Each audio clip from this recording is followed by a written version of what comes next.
Now let me tell you one thing, page 85 यहां पर x chromosome के बारे में लिखा है, हैंकिंग्स।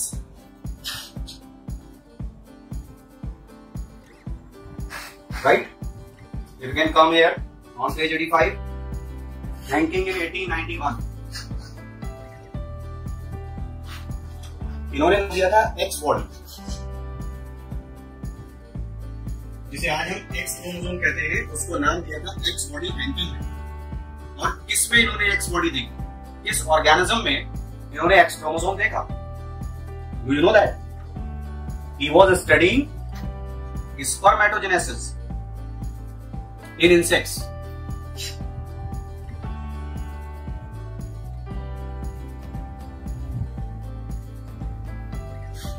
And what he observed, क्या देखा इन्होंने, बताइए। पेज 85 पे पढ़ रहे हैं कि नहीं पढ़ रहे? इन्होंने देखा कि स्पर्मेटोजेनेसिस में कुछ इंसेक्ट्स में, इन फ्यू इंसेक्ट्स 50% के पास एक्स बॉडी थी और 50% के पास कुछ नहीं, नथिंग। और वही अब आप देखने जा रहे हैं, है ना। ड्रोसोफिला तो आपने देख लिया, फ्रूट फ्लाई। एक्चुअली देखिए, बात को समझिए, इंसेक्ट किसे कहते हैं, यू नो दैट, 11 से पढ़ा रहा हूं मैं आप लोगों को। इंसेक्ट की क्या पहचान होती है? फाइलम है आर्थ्रोपोडा। फाइलम आर्थ्रोपोडा में कई सारी क्लासेस हैं। हम इसको बोलते हैं it is the largest phylum, 90,000 genera. 11 से पढ़ रहे हैं, तो ये लार्जेस्ट फाइलम है और पूरे एनिमल किंगडम का, actually through out the living world. Plants में भी यही सबसे बड़ा है, हालांकि ये प्लांट नहीं है, लेकिन कंपैरिजन किया जाए कि कहीं प्लांट में कोई और तो बड़ा नहीं है, इससे बड़ा कोई फाइलम ही नहीं। और इसमें भी फाइलम के नीचे जो क्लास है, क्लास इंसेक्टा, ये सबसे बड़ी क्लास है। इंसेक्ट्स 0.7 मिलियन डिफरेंट टाइप्स के।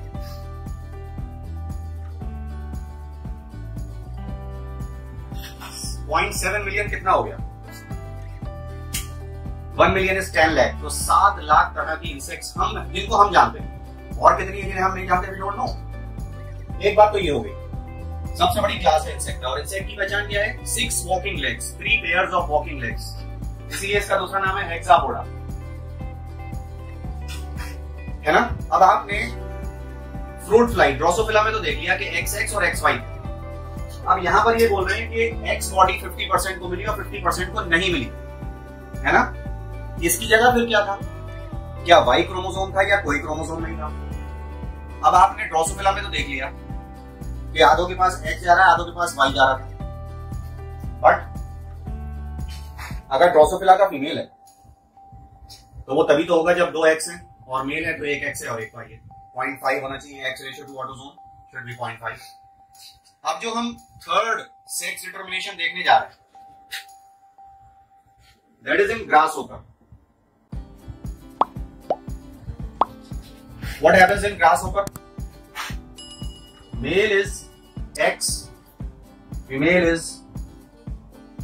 XX।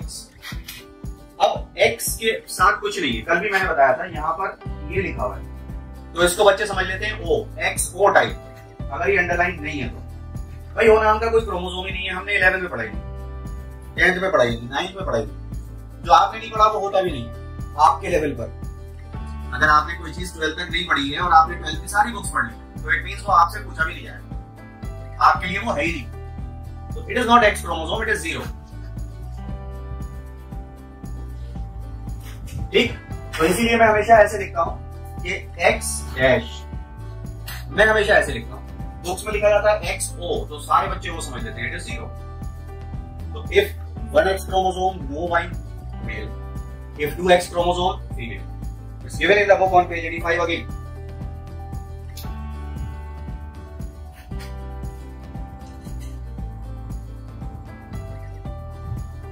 Grasshopper is an example of X0 type of sex determination in which males have only one X chromosome beside the autosome, whereas female have a pair of X chromosome.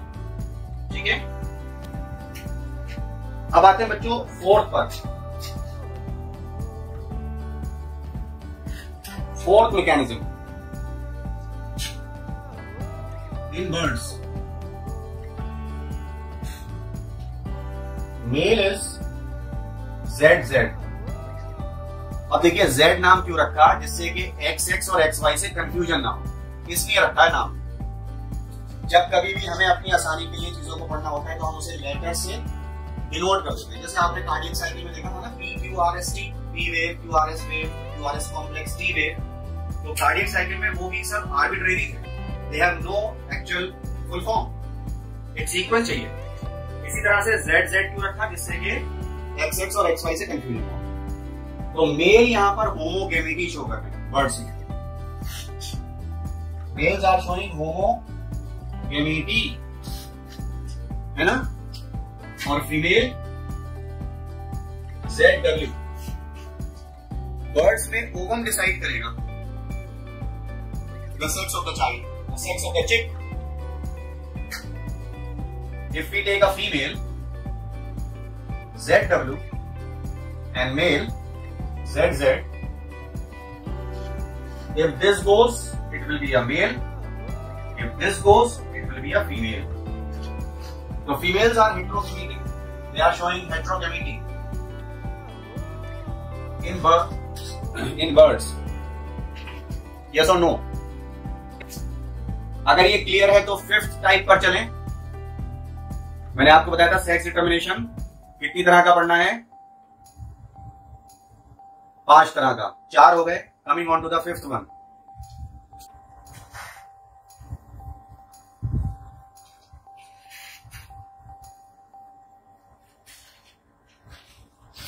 जी, तो एक बार क्या हुआ,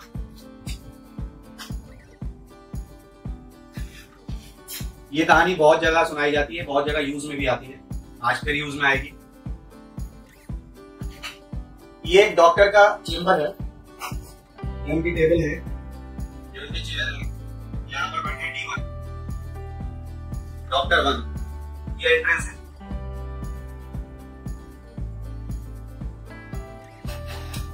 और यहां पर इनके एक दोस्त बैठे हुए हैं, डॉक्टर 2। अब एक पेशेंट अंदर जाता है, D1, तो D1 उनसे कहते हैं कि आइए बैठिए। पेशेंट यहां बैठ गए, उनसे पूछते बताइए आपको क्या हुआ। तो पेशेंट ने कहा कि डॉक्टर साहब मुझे ठीक से देखिएगा, क्योंकि मैं इनका बेटा हूं। जो आपके दोस्त बैठे डॉक्टर, मैं इनका बेटा हूं। You know what this doctor replied? This doctor said, no, no, no, I am not his father.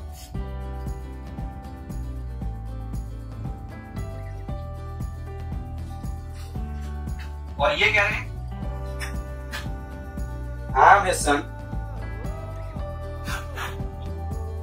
और इस तरीके से कह रहे, बल्कि इन्होंने हिंदी में बोला था कि मैं इन डॉक्टर का बेटा हूं, I am the son of this doctor. और दोनों सच बोल रहे थे।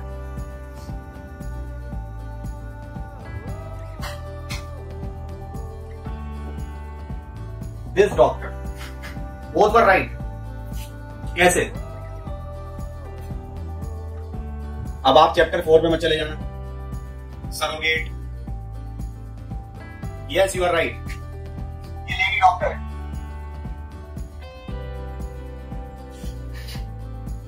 तो उन्होंने क्या बोला, I am not his father but I am his mother. Same thing is going to come in front of you now. Fifth type of sex determination, sex determination in honeybee. Different. This is the last one.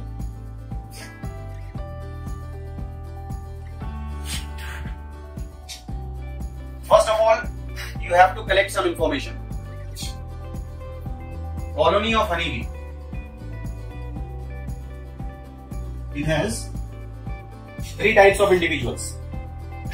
Number 1, queen.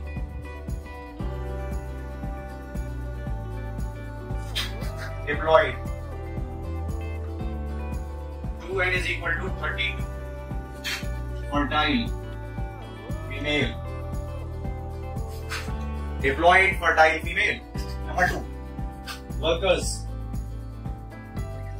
Diploid. 2n is equal to 32. Sterile female or females. Third one, drones. Haploid, half. N is equal to 16. Fertile male or males. ठीक है? First of all, you note this down. Then I'll show you something. कर लिया आप लोगों ने? Okay.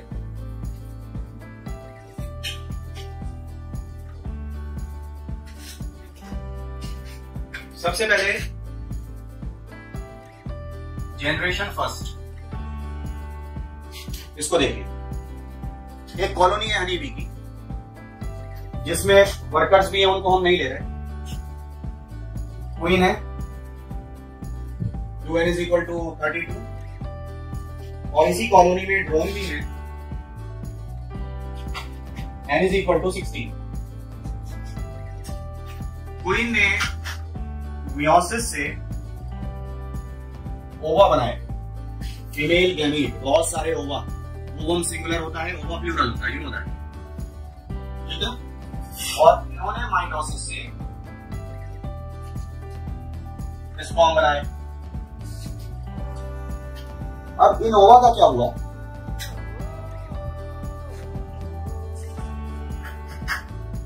सम develops parthenogenetically into drones। ये हमने chapter 1 में पढ़ा है। पार्थिनोजेनेसिस ड्रोन्स में भी मिलती है हनी बी के। और सम फ्यूजेस विद स्पर्म। क्या है? जब इनोवा और स्पर्म का फ्यूजन हुआ तो यहां पर मिला 2n zygote that might develop into queen or workers। ये आ गई सेकेंड जनरेशन।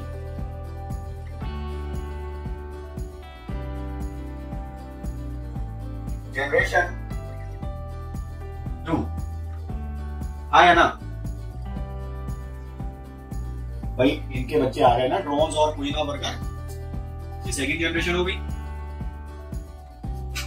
अब इस क्वीन ने फिर से मियोसिस से ओवा बनाए। इन ड्रोन्स ने माइटोसिस से स्पर्म बनाए। आया ना?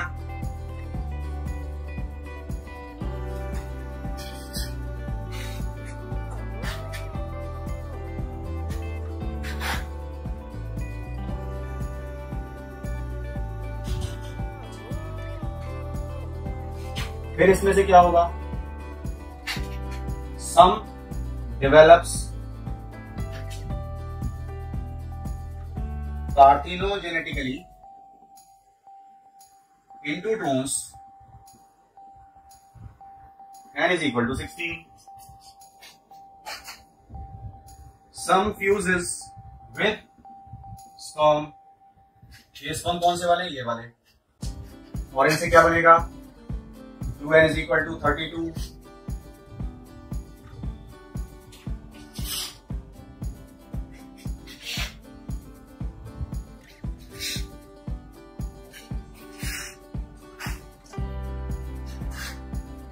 Zygote that will develop into either queen or workers।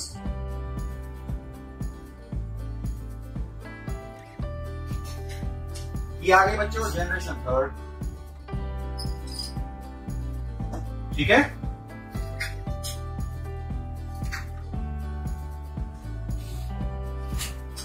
This is generation second, this is the first generation। ये सबको समझ में आया?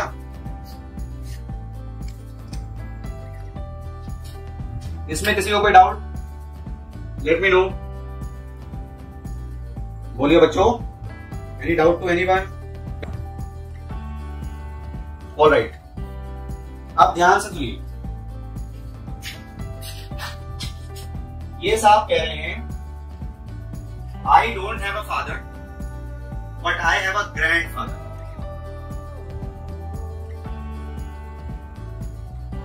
क्या कह रहे हैं ये? ड्रोन क्या कह रहा है? ये वाला थर्ड जनरेशन का, आई don't have a father but I have a grandfather, सही कह रहा है। नाना है इसके, मदर के फादर हैं तो नाना जी हुए ना। ये कह रहे हैं I don't have a son but I have a grandson. ये भी सही बोल रहे हैं। ग्रैंडसन हर बार पोता नहीं होता, नाती भी होता है, बेटी का बेटा। तो दोनों सही बोल रहे हैं और ये बात बुक में लिखी है। इसको बोलते हैं बच्चों, जो सेक्स डिटर्मिनेशन आपने देखा हनी बी में, this is called haplodiploid sex determination. क्या कहते हैं इसे?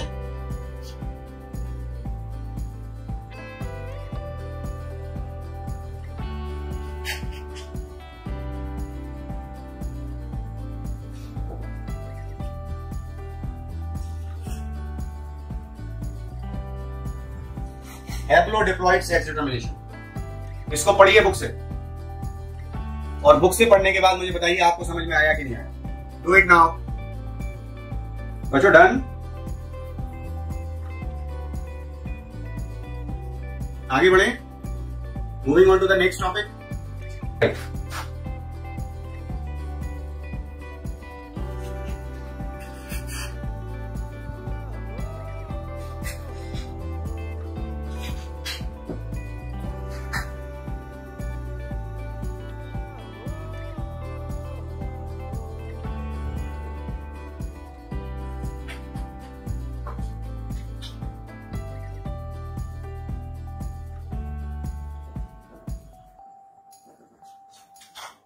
हीमोफीलिया, पहला ह्यूमन जेनेटिक डिसऑर्डर। इसके बारे में हम क्या जानते हैं? It is X linked but recessive. और आप सब जानते हैं रिसेसिव कब एक्सप्रेस करता है? होमोजाइगस में और हेमीजाइगस में। तो ये एक्स लिंक्ड है हीमोफीलिया। कहते हैं कि भाई ये रॉयल डिजीज है, मतलब ये रॉयल खानदान से, इंग्लैंड से आई है दुनिया में। रॉयल डिजीज सबसे पहली बार वही डिटेक्ट हुई, आप ऐसे कह सकते हैं। ये नहीं कह सकते कि रॉयल खानदान से फैली है, लेकिन ये कह सकते हैं कि हाँ भाई पहली बार रॉयल खानदान में, रॉयल फैमिली में डिटेक्ट हुई, तो इसको रॉयल डिजीज का नाम दे दिया गया। राइट? ब्लड क्लॉटिंग के लिए हमने 11th में पढ़ा था 13 फैक्टर्स रिस्पॉन्सिबल होते हैं, जो कैस्केड है ना, उसमें 13 फैक्टर्स होते हैं। यहां पर हीमोफीलिया दो तरह का है।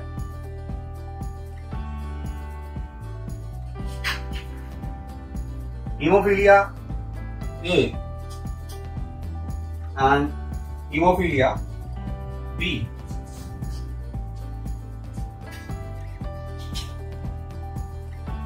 Defective factor 8,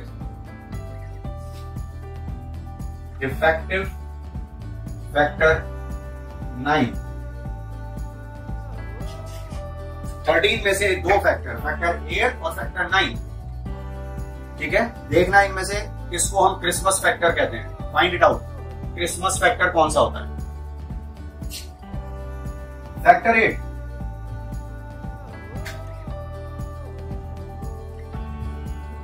it is called anti haemophilic factor A. ये नाम भी है इसका, मतलब क्लॉटिंग कराने वाला फैक्टर। हीमोफीलिया में क्लॉटिंग नहीं होती, इसीलिए इसका नाम है एंटी हीमोफिलिक फैक्टर। फैक्टर का मतलब प्रोटीन्स, यू नो दैट। तो ये फैक्टर क्यों डिफेक्टिव है? क्योंकि कहीं ना कहीं जीन डिफेक्टिव है। अब तो आपको मालूम है जो मेडिकल साइंस है, modern medicine, some people call it as allopathy. Allo means different. You know that? Different pathy. कुछ भी करते हैं। नहीं, ऐसा नहीं है। They do their best. आप भी तो वही बनने जा रहे हैं। फिर कल को मुझे कोसेंगे सर ऐसा बोलते थे हमारे बारे में। नहीं, This is what we are doing or trying our best to go there. Modern medicine. तो अब तो हीमोफीलिया का भी ट्रीटमेंट है, ऑफ कोर्स कॉस्टली है। और आप एक विजुअल भी देखेंगे, उसमें आपको पता चलेगा कि यस कैसे ट्रीटमेंट हो रहा है, क्या हो रहा है। अगर ये फैक्टर बॉडी में बन नहीं रहे तो ये फैक्टर्स बाहर से दे दिए जाते हैं। As simple it is. Biotechnology में बहुत एडवांसमेंट हुआ। Factor 9th factor is called anti haemophilic factor B. तो आपको ढूंढना है कि इसको या इसको किसको क्रिसमस फैक्टर कहते हैं, ये ढूंढ लेना। अभी तो हम वापस जेनेटिक्स पे आ जाते हैं। तो अगर ये फैक्टर डिफेक्टिव है, किसी में ये डिफेक्टिव है, किसी में ये डिफेक्टिव है, तो क्या होगा? खून अगर निकलेगा चोट लगने पर तो रुकेगा नहीं। इसलिए उन पेशेंट्स के साथ बड़े अटेंडेंट्स रहते हैं। मैं नाम नहीं बताऊंगा, बट मुरादाबाद के देखिए, आयरनी देखिए, सीधा आयरनी। जब मैं बहुत छोटा था, बहुत छोटा का मतलब गोद में नहीं, या but I could have been you know in 7th और 8th स्टैंडर्ड जब की बात है। तो मुरादाबाद में एक बहुत अच्छे चाइल्ड स्पेशलिस्ट आए थे, वो अभी हैं। उनके बेटे को हीमोफीलिया, बच्चे को, और 2-2, 3-3 अटेंडेंट उसके साथ हमेशा रहते थे कि कहीं गिर ना जाए, इसके चोट ना लग जाए, ब्लीडिंग ना स्टार्ट हो। चाइल्ड स्पेशलिस्ट के बेटे को हीमोफीलिया, और वो बहुत ही अच्छे डॉक्टर अभी भी हैं, बहुत ही अच्छे हैं, वेरी नाइस, बड़े सॉफ्ट स्पोकन, बहुत आराम से पेशेंट्स को देखते थे। अभी देखते हैं, आई डोंट नो कि अब वो हैं, बट प्रैक्टिस में शायद उनकी अब अगली जनरेशन काम कर रही है, बट उनके बेटे को। तो ये बड़ी एक अजीब सी बात होती है कि चाइल्ड स्पेशलिस्ट सारे दूसरों के बच्चों का ट्रीटमेंट कर रहे हैं और अपने घर में दिक्कत है ना भाई। तो पेशेंट्स की दुआएं लगती हैं। अब मुझे मालूम नहीं, शायद हो सकता है उनका बेटा ठीक हो, वो भी डॉक्टर हो। तो अब आगे बढ़ते हैं, जेनेटिक्स पे आ जाते हैं वापस। What is the genetics behind this disorder, या इसको पढ़ने के पीछे क्या जेनेटिक्स है, क्यों पढ़ना है इसे, वो देखते हैं। रब कर देता हूं ये मैं।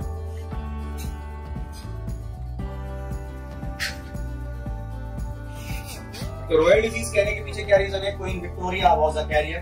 कैरियर क्या होता है ये आप सीखेंगे।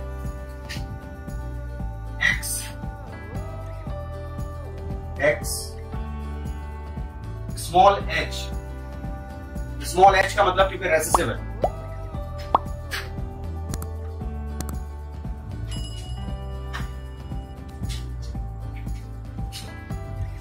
अब ये आप बोलेंगे कि ये तो हीमोफिलिक फीमेल है, इसके पीछे बड़ी लड़ाइयां होती हैं।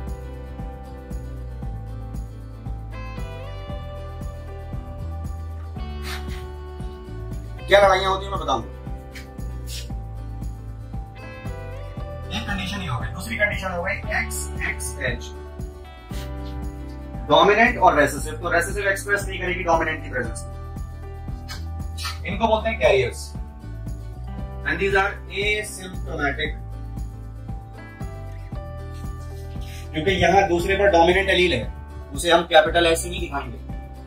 ऐसे मत दिखाना, ऐसे नहीं दिखाते हैं उसे, क्योंकि ये रेसेसिव डिसऑर्डर है ना, तो कैपिटल एच का मतलब तो डोमिनेंट हो जाएगा। फिर आप ये बोलिए कि रेसेसिव डोमिनेंट के साथ एक्सप्रेस नहीं करेगा, इसलिए ये कैरी कर रहा है, इसके पास एलील है लेकिन सिम्टम कोई नहीं है, डिजीज नहीं है, इसे asymptomatic, that means no disease. अच्छा साहब, एक ही हो गया। एक है XHY,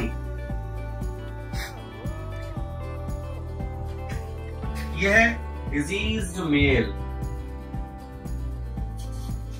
अब कहीं पर तो कोई ये कहता है बच्चों इसके बारे में, डज नॉट सर्वाइव, क्योंकि अगर होमोजाइगस कंडीशन में रेसेसिव है तो बड़ी खतरनाक है, और बर्थ के टाइम पर ब्लीडिंग नहीं रुकती, इसलिए फीमेल खत्म हो जाती है। कुछ लोग तो ये कहते हैं। हमारी एनसीईआरटी बुक ये कह रही है कि किसी फीमेल के हीमोफिलिक बनने के चांसेस बिल्कुल ना के बराबर है। हमारी बुक ये कह रही है कि अगर कोई फीमेल हीमोफिलिक हो सकती है, इसके चांसेस निल हैं, क्योंकि उसके पीछे रीजन ये है कि मदर को कम से कम कैरियर होना पड़ेगा।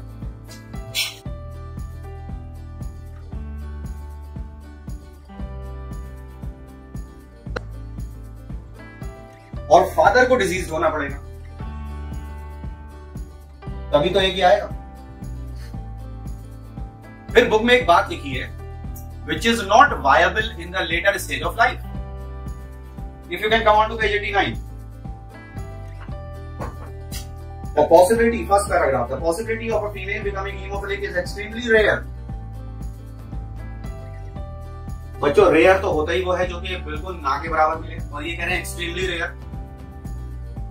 because mother of a such female has to be at least a carrier and the father should be hemophilic, unviable in the later stage of life. Father का hemophilic, unviable in later stage of life. A hemophilic father उतना समय तक रह पाएगा क्या?